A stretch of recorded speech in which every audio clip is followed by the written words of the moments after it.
সবাইকে অনেক অনেক শুভেচ্ছা জানাচ্ছি। আশা করছি আপনারা সবাই অনেক ভালো আছেন। আজকে আমরা ব্লেন্ডারের জেনারেল এডিটরগুলো নিয়ে আলোচনা করব। তো যে ফাইলটি আমার সামনে দেখতে পাচ্ছেন আপনারা, এই ফাইলটি ডাউনলোড করার লিঙ্ক আমি ডেসক্রিপশন সেকশনে দিয়ে দিয়েছি। শুধু এই ফাইলটি নয়, বরং এই ভিডিও লেকচারে আমরা যে ফাইলগুলো ব্যবহার করব সেই সমস্ত ফাইল আমি ডাউনলোড করার লিঙ্ক ডেসক্রিপশন সেকশনে দিয়ে দিয়েছি। তো ডেসক্রিপশন সেকশন থেকে ফাইলগুলোকে ডাউনলোড করে আমরা একের পর এক একটা করে ফাইল চালু করব এবং ব্লেন্ডারে জেনারেল এডিটরের বিভিন্ন বিষয় নিয়ে আলোচনা করব। প্রথমে যে বিষয়টি এখানে আসে সেটি হচ্ছে যে 3D ভিউপোর্ট এডিটর। এই ফাইলটি মূলত আমি এখানে চালু করেছি। আপনারা যে বিষয়টি আপনাদের চোখের সামনে দেখতে পাচ্ছেন, এটিকে আমরা বলছি 3D ভিউপোর্ট। এই 3D ভিউপোর্টে 3D ম্যাজিক যেটা ব্লেন্ডারের, সেটা কিন্তু এখানেই ঘটে। যেমন এখানে আপনি 3D মডেলিংয়ের কাজ করবেন, তারপর আপনি এখানে স্কাল্পটিংয়ের কাজ করবেন, তারপর একসময় এখানে আমরা রেন্ডারিংয়ের কাজ করব। অনেক কাজ আমরা এখানে করতে পারি। আমরা এই 3D ভিউপোর্টে যে বিষয়গুলো এখানে দেখতে পাচ্ছি, আমরা যদি এখানে চতুর্দিকে ঘোরাতে চাই, যে ঘুরিয়ে ঘুরিয়ে যদি দেখতে চাই, তাহলে আমরা মাউসের যেটা আমাদের চাকা, মাউসের চাকাটাকে চেপে ধরে আমরা যদি ড্র্যাগ করি, তাহলে দেখবো যে আমাদের 3D ভিউপোর্টে আমাদের যে অবজেক্টগুলো রয়েছে সেগুলো কিন্তু আমরা ঘুরিয়ে ঘুরিয়ে দেখতে পাচ্ছি। আর মাউসের চাকাটাকে যদি আমরা সামনে পিছনে স্ক্রল করি, তাহলে কিন্তু আমরা দেখতে পাচ্ছি যে এটা জুম ইন বা জুম আউট হচ্ছে। ওকে, ভেরি বিউটিফুল। এখন আপনারা কিন্তু এখানে যে মোডটা দেখছেন 3D ভিউয়ে, এটাকে বলা হচ্ছে অবজেক্ট মোড। আমরা এখানে খেয়াল করি যে এটা একটা আসলে অবজেক্ট মোড, কিন্তু আমরা এটাকে রেন্ডার মোডে বা এডিট মোডে নিয়ে যেতে পারবো। রেন্ডার মোডে বা এডিট মোডে যদি আমরা নিয়ে যেতে চাই, আপনাদের কিবোর্ডের জেড কিটাতে যদি প্রেস করেন, তাহলে দেখবেন যে wireframe, rendered, solid, material view এখানে রয়েছে। তো আমাদের আসলে এটাকে সলিড অবজেক্ট মোডে আমরা বাই ডিফল্ট থাকি। আমরা যদি রেন্ডার্ড ভিউতে সুইচ করি, তাহলে দেখবো যে আমাদের রেন্ডারিং এর ঘটনা ঘটবে এবং দেখুন যে রিয়েল যেটা সিন, সেই রিয়েল সিনটা আপনার চোখের সামনে কিন্তু বের হয়ে এসেছে। বিউটিফুল, তাই না? অনেক সুন্দর একটা 3D ভিউ আমরা এখানে দেখতে পাচ্ছি। এখন আপনি যদি এখানে যে 3D ভিউটা আপনার চোখের সামনে আছে, এটাকে যদি আপনি প্যানিং করে দেখতে চান, তাহলে সেটাও কিন্তু করতে পারবেন। আপনি যদি শিফট কি চেপে ধরে, আপনি যদি মাউসের চাকা যদি চেপে ধরে একটু ড্র্যাগ করেন, তাহলে দেখবেন যে এটা প্যানিং এর ঘটনাটা ঘটবে। হাউএভার, এখন এই যে আমরা 3D ভিউপোর্টে যে আমরা 3D মডেলটা এখানে দেখতে পাচ্ছি, এটা কপিরাইট আমি একটু দেখাতে চাই আপনাদের। কপিরাইট বলতে এটা কোথা থেকে আমরা পেয়েছি ফাইলটা, সেটা ডান দিকে এখানে আছে। এখানে দেখতে পাচ্ছি যে temple scene by Dominic Graf, www.artstation.com artist/ডমিগ্রাফ। এই লিঙ্ক থেকে আপনারা এটা চাইলে ডাউনলোড করতে পারবেন। আমি ডাউনলোড করার লিঙ্ক তো দিয়ে দিয়েছি আপনাদেরকে। তো এই যে আমরা 3D সিনটা আমরা দেখতে পাচ্ছি এখানে কিন্তু 3Dর আরও অনেক ইন্টারাকশন আমরা এখানে ঘটাতে পারি। 3D ইন্টারাকশন বলতে আমি এখানে মিন করছি যে এই যে আমরা একটা বহুতল বিশিষ্ট টেম্পল দেখতে পাচ্ছি, এটাকে চাইলে আমরা সেপারেট করতে পারবো। একটা তলা থেকে আরেকটা তলাকে সেপারেট করতে পারবো, একটা অবজেক্ট আর একটা অবজেক্টকে। কিভাবে? আমরা যদি সিলেক্ট করি, কোনো একটা ফ্লোরকে সিলেক্ট করার পরেই আমরা কিবোর্ড থেকে যদি জিতে প্রেস করি এবং আমরা যদি মুভ করি, তাহলে দেখবো যে ওখান থেকে একটা অংশ বের হয়ে আসছে। কিবোর্ড থেকে স্ক্যাপ কি চেপে অথবা রাইট বাটনে, আপনার মাউসের রাইট বাটনে ক্লিক করে আগের অবস্থায় নিয়ে যেতে পারেন। আমরা অন্য একটা সেগমেন্ট বের করে নিয়ে আসার চেষ্টা করি। যেমন আমি মাথার অংশটুকু বের করে নিয়ে আসলাম এবং দেখা গেল যে আমি এটা এইখানে একটু স্টাবলিশ করে দিলাম। তাহলে দেখুন যে এটা মনে হচ্ছে যে আলাদা আরেকটা বিল্ডিং মনে হচ্ছে, পাশাপাশি দুটো বিল্ডিং আমরা কিন্তু এখানে এখন দেখতে পাচ্ছি, অ্যাকচুয়ালি টেম্পল। তাহলে আমরা 3D ভিউপোর্ট সম্পর্কে একটা আইডিয়া পেলাম যে 3D ভিউপোর্টে সাধারণত 3D ম্যাজিকটা ঘটে। এখানে আমরা যদি এডিট মোডে যেতে চাই, তাহলে ইজিলি যেতে পারবো। জেটে চাপ দেওয়ার মাধ্যমে আমরা অ্যাগেইন সলিড মোডে গেলাম। সলিড মোডে যাওয়ার পরে আমি একটু জুম আউট করছি, এটা এইদিকে বের করে নিয়ে আসতে হবে, ঘুরিয়ে নিয়ে আসতে হবে এবং এটা দেখাচ্ছে এখানে। আমরা যদি কিবোর্ড থেকে ট্যাব কিতে চাপ দিই, তাহলে এটা এডিট মোডে কিন্তু চলে যাবে। আবার ট্যাব কিতে চাপ দিলে এটা সলিড মোডে ব্যাক করবে। আবার আমরা ওয়্যার ফ্রেম মোডে যেতে পারবো। জেড কিতে চাপ দেওয়ার পরে আপনারা দেখছেন যে এখানে ওয়্যার ফ্রেম বলতে একটি কথা রয়েছে। আমরা যদি এখানে ক্লিক করি, তাহলে দেখবো যে এটা ওয়্যার ফ্রেম মোডে চলে গিয়েছে এবং মেশগুলো আমরা দেখতে পাচ্ছি আমাদের 3D ভিউয়ের। এখন কিভাবে এরকম একটা মডেল তৈরি করতে হয়, এটা আমরা ফিউচার ভিডিও লেকচার থেকে কিন্তু জানতে পারবো। ওকে, এবার আমরা পরের স্টেপে চলে যাচ্ছি। আমি একটু ওয়্যার ফ্রেম মোড থেকে এখানে বেরিয়ে এসে এগেইন রেন্ডার মোডে ব্যাক করলাম। ওকে, ভেরি গুড। নিশ্চয়ই নতুন কিছু শিখছেন আপনারা। এরপরে আমরা নতুন আরেকটি বিষয় শিখি। এই ফাইলটিকে ক্লোজ করে দিচ্ছি। Save changes before closing, don't save, আমি সেভ করতে চাচ্ছি না। এবার আমরা তিনটা বিষয়ে একটা ফাইল থেকে জানবো, সেটা হচ্ছে image editor, UV shadow editor, এই বিষয়গুলো সম্পর্কে ধারণা লাভ করবো। তো এখানে যদি আমরা ডাবল ক্লিক করি, অ্যাকচুয়ালি জেনারেল এডিটর সম্পর্কে আমি বলতে চাচ্ছিলাম। আমি একটা বিষয় বলি যে আমরা যদি এখানে উপরের দিকে এই জায়গাটিতে ক্লিক করি, দ্যাট মিনস এই যে অপশনটি রয়েছে, বাটনটি রয়েছে, এখানে গিয়ে যদি ক্লিক করি তাহলে আমরা দেখবো যে এখানে জেনারেল রয়েছে, অ্যানিমেশন রয়েছে, স্ক্রিপ্টিং রয়েছে, ডেটা রয়েছে। এগুলো হচ্ছে বিভিন্ন ধরনের এডিটর। তো আমরা বর্তমানে জেনারেল এডিটরটাকে ফোকাস করে কথা বলছি এবং 3D ভিউপোর্ট নিয়ে কথা বললাম। এবার আমরা এখান থেকে কথা বলবো এবার ইমেজ এডিটর নিয়ে। তো ইমেজ এডিটরে গিয়ে ক্লিক করছি, আমাদের কিন্তু দেখা যাচ্ছে যে এর আগের যেটা সিন একটু আগে ছিল সেই সিনটা কিন্তু এখানে দেখা যাচ্ছে না। তো অ্যাকচুয়ালি 3D ভিউপোর্ট আর ইমেজ এডিটর পাশাপাশি রেখে কিন্তু কাজ করতে হয়। তো আমরা প্রথমে 3D ভিউপোর্টে চলে যাই। 3D ভিউপোর্টে চলে যাওয়ার পরে আমরা ইমেজ এডিটরটাকে এটার পাশাপাশি নিয়ে আসার জন্য আমরা একটা কাজ করি, এই যে বর্তমানে যেটা দেখতে পাচ্ছি এটাকে সমান দুই ভাগে একটু ভাগ করে নিই। কিভাবে? কর্নারে এখানে মাউসটা নিয়ে যাব, নিয়ে যাওয়ার পরে মাউসের লেফট বাটনটা চেপে ধরে ড্র্যাগ করে আমরা যদি এদিকে একটু নিয়ে আসি তাহলে দেখবো যে আরেকটা সেপারেট একটা প্যানেল এদিক থেকে বের হয়ে আসবে।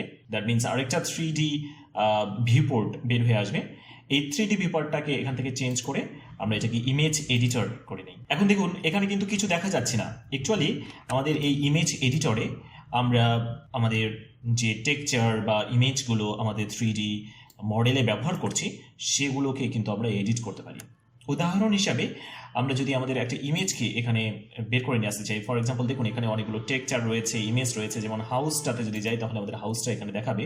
মাউসের চাকা পিছন দিকে ঘোরালে আমাদের দেখা যাচ্ছে যে এখানে কি বলবো, এটা পিছনের দিকে যাচ্ছে।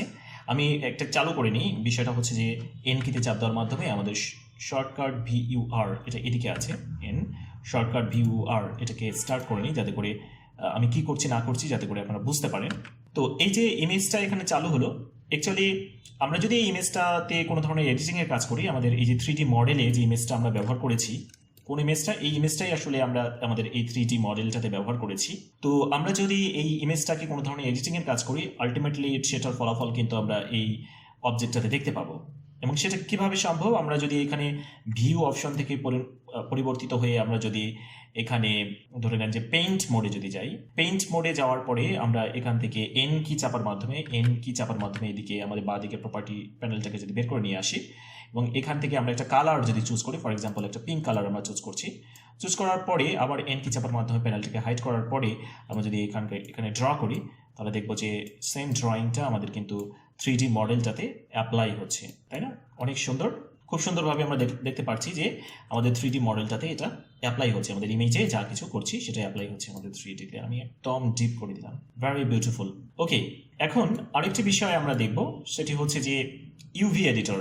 অ্যাকচুয়ালি আমরা এগুলো নিয়ে আরও ভবিষ্যতে অনেক কাজ করবো। আমরা একটা আমাদের জেনারেল এডিটরে যে অপশনগুলো রয়েছে, general editor set, 3D viewport, image editor, UV editor, compositor, এগুলো নিয়ে একটা জেনারেল ওভারভিউ আমরা একটা নিচ্ছি।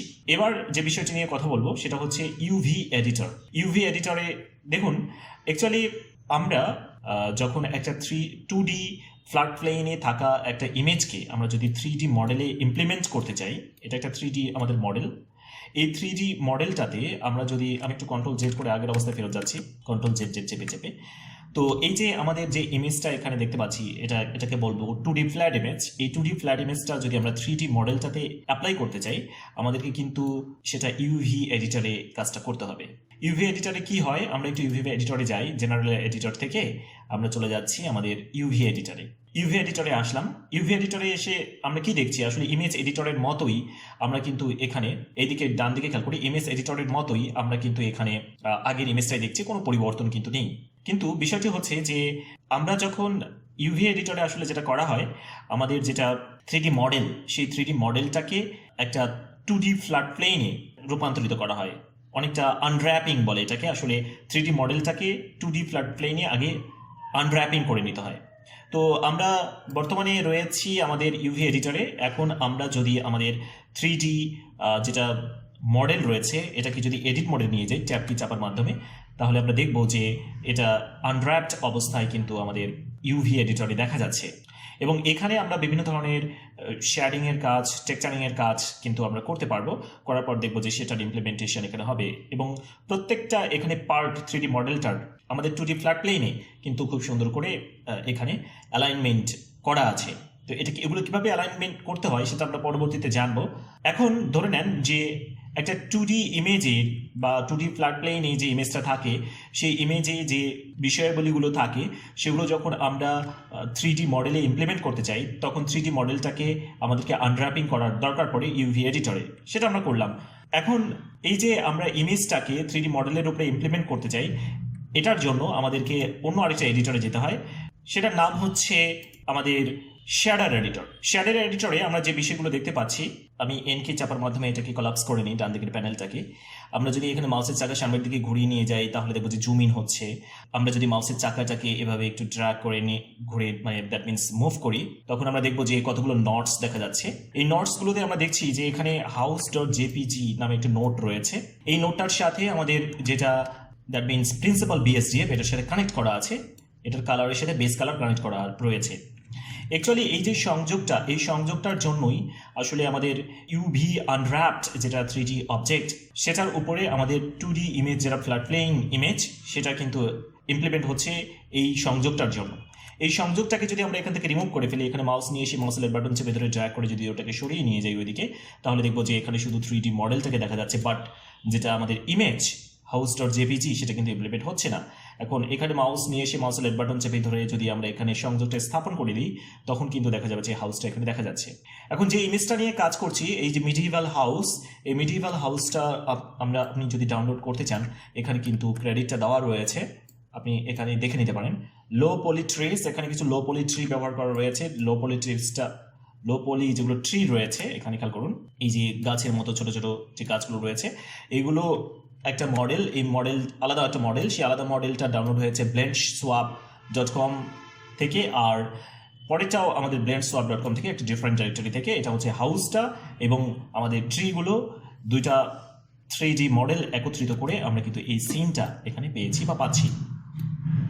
ওকে, এরপরে এই ফাইলটিকে ক্লোজ করে দিচ্ছি, ডন সেভ করে নিলাম। এবার আমরা কম্পোজিটর এডিটর নিয়ে আলোচনা করব। তো এই কম্পোজিটর এডিটর ফাইলটার উপরে ডাবল ক্লিক করে দিলাম। তো দেখুন এখানে কিছু দেখা যাচ্ছে না। আমরা যদি কিবোর্ড থেকে F12 কিতে প্রেস করি তাহলে দেখবো যে একটা রেন্ডারিং এর ঘটনা ঘটবে এবং তারপরে আমাদের ব্লেন্ডারের স্প্রিং ওপেন মুভির একটা সিন আমরা এখানে দেখতে পাবো। কম্পোজিটরে এখানে দেখুন কিছু দেখাচ্ছে না, এটাকে একটু পরিবর্তন করে আমরা এখানে গিয়ে ক্লিক করে একটু কম্পোজিটর করে নিই, তাহলে এখানে আমরা সিনটাকে দেখতে পাবো। তো কম্পোজিটর এডিটরে আসলে কি ঘটনা ঘটে, এখানে আসলে পোস্ট প্রসেসিং এর কাজ হয়। ধরে না আপনি 3D একটা ক্লিপ তৈরি করে ফেললেন বা একটা 3D সিন তৈরি করে ফেললেন, মডেলিং এর কাজ আপনার হয়ে গিয়েছে, তারপর আপনি পোস্ট প্রসেসিং এর মাধ্যমে এটাকে কিছু কালার কারেকশনের কাজ করতে যাচ্ছেন। তো উদাহরণ হিসাবে এখানে যে দুটো নোট দেখতে পাচ্ছেন, এখানে আমরা আরেকটা নতুন নোট অ্যাড করব। একটা বিষয় বলে নিই, যে ফাইলটি আপনারা দেখতে পাচ্ছেন, এই ফাইলটি ডাউনলোড করার লিঙ্ক বা অরিজিনাল সোর্সটা এখানে দেওয়া রয়েছে। তো আমরা যদি এখানে একটা নতুন নোট প্রবেশ করাতে চাই, কিবোর্ড থেকে শিফট চেপে ধরে এতে প্রেস করতে হবে। তারপর দেখবো যে ধরে নেন আমরা একটা ফিল্টার নোট প্রবেশ করাতে যাচ্ছি এবং সেই নোটটার নাম হচ্ছে গ্লেয়ার নোট। এখানে প্রবেশ করলাম। এখন এখানে কি রয়েছে, স্ট্রিক্স রয়েছে। স্ট্রিক্স থেকে পরিবর্তন করে এটা ফগ গ্লো নিলাম। ফগ গ্লো নেওয়ার পরে থ্রেশহোল্ডটা আমরা ধরে নেন এটা পরিবর্তন করে 0.05 নিলাম এবং ইমিডিয়েটলি দেখুন যে এখানে একটু সুন্দরভাবে কারেকশনের ঘটনা ঘটেছে। এটা একটু আমরা সমান করে নিই এবং আপনি যদি এটা মিউট আনমিউট করে সিনটাকে পূর্বের অবস্থা এবং পরের অবস্থা তুলনা করতে চান, আপনি মাউসটাকে গ্লেয়ার, যেটা আপনি নতুন নোট নিয়ে আসলেন, এখানে এসে এম প্রেস করলে দেখবেন যেটা আগের অবস্থা, আবার এম প্রেস করলে এটা কিন্তু পরের অবস্থাটা তৈরি হলো। এবং এখানে আরও অনেক কালার কারেকশনের কাজ করা যায়, যেমন আমি এখানে অ্যাগেন শিফট এ চেপে প্রেস করার পরে কালার গেলাম, কালারে যাওয়ার পরে এখানে কালার ব্যালেন্সে আমি গেলাম, দেন আমি এখানে গিয়ে ক্লিক করলাম। তো এখান থেকে আপনি আরও অনেক ধরনের যেমন ধরে নেন যে এখানে অন্যান্য ইফেক্ট যেগুলো রয়েছে ব্লেন্ডারের, সেই ইফেক্টগুলো আপনি কিন্তু এখানে ইউটিলাইজ করতে পারবেন, মানে কালারের যে বিভিন্ন ইফেক্ট রয়েছে সেগুলো এখানে ইউটিলাইজ করতে পারবেন। তো এটা হচ্ছে আমাদের যেটা বললাম কম্পোজিটর এডিটর নিয়ে কথা বললাম। এই ফাইলটিকে ক্লোজ করে দিচ্ছি, ডন সেভ করে নিলাম। এরপরে আমরা যেটা নিয়ে কথা বলবো সেটা হচ্ছে যে texture note editor. Texture note editor ফাইলটির উপরে ডাবল ক্লিক করছি। টেক্সচার নোট এডিটরে আমরা আসলে এখানে খেয়াল করুন যে স্কাল্পড মোডে আছে, অবজেক্ট মোডে না থেকে আপনাকে স্কাল্পড মোডে এখানে যেতে হবে। এখানে আমরা আসলে একটা স্কাল্পটিং এর কাজ করবো। স্কাল্প মোডে থাকলে দেখবেন যে এদিকে অনেকগুলো ব্রাশের মতো বিষয় আসবে। তো এখানেও কিছু নোট দেখতে পাচ্ছেন। আমরা যেটা আমাদের বর্তমান যেটা এডিটরে রয়েছে এটাকেই বলছি যে টেক্সচার নোট এডিটর। এই টেক্সচার নোট এডিটরে আপনি অনেকগুলো নোট পরস্পরের সাথে কানেক্ট করে আপনি কোনো একটা 3D অবজেক্টের উপরে বিভিন্ন ধরনের টেক্সচার ইফেক্ট দিতে পারবেন। ফর এক্সাম্পল এখানে দুইটা নোট রয়েছে, একটা হচ্ছে ক্লাউড আর একটা হচ্ছে ব্রিক্স। এই দুটাকে একত্রিত করে আমরা একটা মিক্স ইফেক্ট আমাদের 3D যেটা অবজেক্ট সেটার উপরে ইমপ্লিমেন্ট করতে চাই। তো চলুন একটু করে দেখা যাক। যেমন আমরা যদি এখানে 3D অবজেক্টের উপরে এসে মাউসের বাটন চেপে ধরে আমরা যদি ড্র্যাগ করি তাহলে দেখবো যে এখানে আপনি গ্রাউন্ড জি ব্রিক ইফেক্ট আপনি কিন্তু এখানে দেখতে পাচ্ছেন। তো আমরা কিভাবে নতুন টেক্সচার নোট ব্যবহার করে কিভাবে আমরা আমাদের 3D অবজেক্টের উপরে আলাদা আলাদা ধরনের টেক্সচার দেব এই বিষয়গুলো কিন্তু আমরা পরবর্তীতে আরও জানবো। ক্লোজ করছি, ডোন্ট সেভ। এরপরে আমরা যেটা নিয়ে কথা বলবো সেটা হলো ভিডিও সিকোয়েন্সার এডিটর।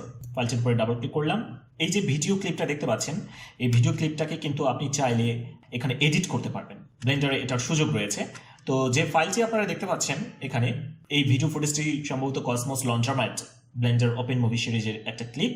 তো এখানে যেটা দেখতে পাচ্ছেন আপনারা এটা চাইলে আপনারা একটা অংশ কেটে সেপারেট করে নিতে পারবেন। যেমন আমরা এখান থেকে কিবোর্ড থেকে কেটে যদি প্রেস করি তাহলে দেখবো যে আমরা একটা অংশ আরেকটা অংশ থেকে সেপারেট করতে পারছি। জিতে চাপ দেওয়ার মাধ্যমে এটাকে আবার সরিয়ে নিতে পারছি এবং আমরা এখানে চাইলে ট্রানজিশন ইফেক্ট আমরা এখানে দিতে পারবো। এবং এটা খুব সুন্দর একটা ভিডিও এডিটর। আমরা ব্লেন্ডার আসলে একটা কমপ্লিট প্যাকেজ, এখানে আমরা ভিডিও এডিটিং এর কাজও কিন্তু করতে পারি। এছাড়া আমরা এই ভিডিওটাকে সুন্দরভাবে কালার কারেকশনের কাজও করতে পারবো। যেমন আমি এনে প্রেস করলাম, এনে প্রেস করার পরে এখান থেকে মডিফায়ার্সে যাচ্ছি। মডিফায়ার্সে যাওয়ার পরে অ্যাড স্ট্রাইপ মডিফায়ার আছে, এখান থেকে পরিবর্তন করে ধরে নেন যে যাচ্ছি কালার ব্যালেন্সে। কালার ব্যালেন্সে যাওয়ার পরে এখান থেকে ধরে নেন যে বিভিন্ন কালারের কাজ আমরা কিন্তু এখান থেকে করতে পারি। দেখুন এনে প্রেস করলাম। তো এটা হচ্ছে ব্লেন্ডারের video sequencer editor. Video sequencer এডিটরটাকে ক্লোজ করছি, ডোন্ট সেভ। এবার ফাইনালি আমরা মুভি ক্লিপ এডিটরটা দেখব। মুভি ক্লিপ এডিটরে ডাবল ক্লিক করলাম। এই মুভি ক্লিপ এডিটরে আমরা ধরে নেন যে আপনি গ্রিন স্ক্রিন রুমে একটা ভিডিও আপনি তৈরি করলেন। ভিডিওটা তৈরি করার পরে আপনি ক্যামেরা ট্র্যাকিং এর মাধ্যমে এটাকে ভিএফএক্স ইফেক্ট দিতে যাচ্ছেন। তো এটার জন্য আপনাকে যে কাজটি করতে হয় দেখুন এখানে কি হচ্ছে আসলে এই জেনারেল এডিটরটাতে। একটু ব্যাক করে আগের অবস্থায় যাচ্ছি। এটা আসলে আমাদের মুভি ক্লিপ এডিটর যেটা জেনারেল এডিটরের একটা অংশ। এখানে খেয়াল করুন এই জায়গাটাতে আপনি যেটা লাইট বোর্ড দেখতে পাচ্ছেন, লাইট বোর্ডের এই জায়গাটাতে খেয়াল করুন যে আমরা এখানে একটা ক্যামেরা ট্র্যাকিং সেট করে দিয়েছি। এবং আমরা যদি এখানে আরো প্রেস করে করে দেখি তাহলে দেখবেন যে যতদূর সম্ভব ওই যে ক্যামেরা ট্র্যাকিংটা আমাদের ওই অবজেক্টের কিনারাটা থেকে ওই কিনারাটার সাথে মুভ করছে। তো একটা ক্যামেরা আপনার 3D সিনটাতে বা আপনি যেখানে ভিডিওটা ধারণ করেছেন সেখানে ক্যামেরাটা কিভাবে মুভ করছে এটা কিন্তু ট্র্যাক করাটা খুব জরুরি হয় যদি আপনি ভিএফএক্স দেওয়ার সময় একটা রিয়েল ইফেক্ট যদি ইমপ্লিমেন্ট করতে চান এই সিনটার উপরে। তো এগুলো সম্পর্কেও আমরা পরবর্তী ভিডিও লেকচারগুলোতে পর্যায়ক্রমে আরও ধারণা লাভ করতে থাকবো। তো এই হচ্ছে আমাদের আজকের আলোচনা। আশা করছি আমাদের ব্লেন্ডারের জেনারেল এডিটরগুলো সম্পর্কে আপনি কমপ্লিট ধারণা পেয়েছেন। এরপরে আমরা ব্লেন্ডারের অন্যান্য এডিটরগুলো সম্পর্কে আলোচনা করব। সাথেই থাকুন, সবাই খুব ভালো থাকবেন, সুস্থ থাকবেন। Good bye.